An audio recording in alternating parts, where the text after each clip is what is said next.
Hello guys, তোমরা সবাই কেমন আছো? আশা করি তোমরা সবাই ভালো আছো। আমি চলে আসলাম নতুন ব্লগ নিয়ে।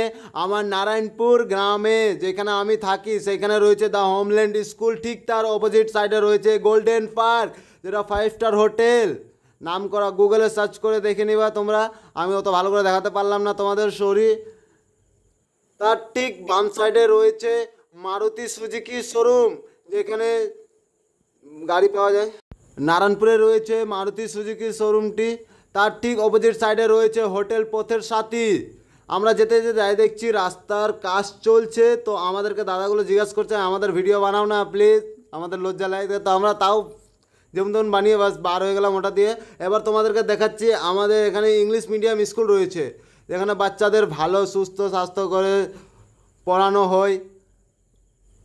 এই যে নিয়ে যাচ্ছি আমাদের স্কুল ভক্তিভূষণ ইনস্টিটিউট, সেখানে দূর দূর থেকে স্টুডেন্টকে নিয়ে আসা হয় বাচ্চাগুলোকে, যেটা 8 মাইল পান্ডুয়া গাজল থেকে স্টুডেন্ট আসে পড়তে এইখানে। ওইখানে বাচ্চাদেরকে পড়ানো হয় ইংলিশ। এবার বড়রা 5 থেকে 10 পর্যন্ত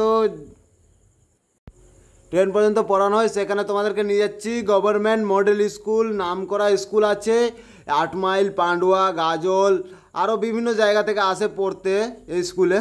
কিন্তু একটাই আফসোস কি আমার বাড়ির পাশে স্কুল আছে, তাও আমি স্কুলে ভর্তি হতে পারিনি। আমি যে স্কুলে পড়তাম ওই স্কুলে আমাকে প্রিন্সিপাল লিভিং সার্টিফিকেট দেয়নি, তাই আমি ভর্তি হতে পারিনি। এটাই আফসোস আমার থেকে যাবে।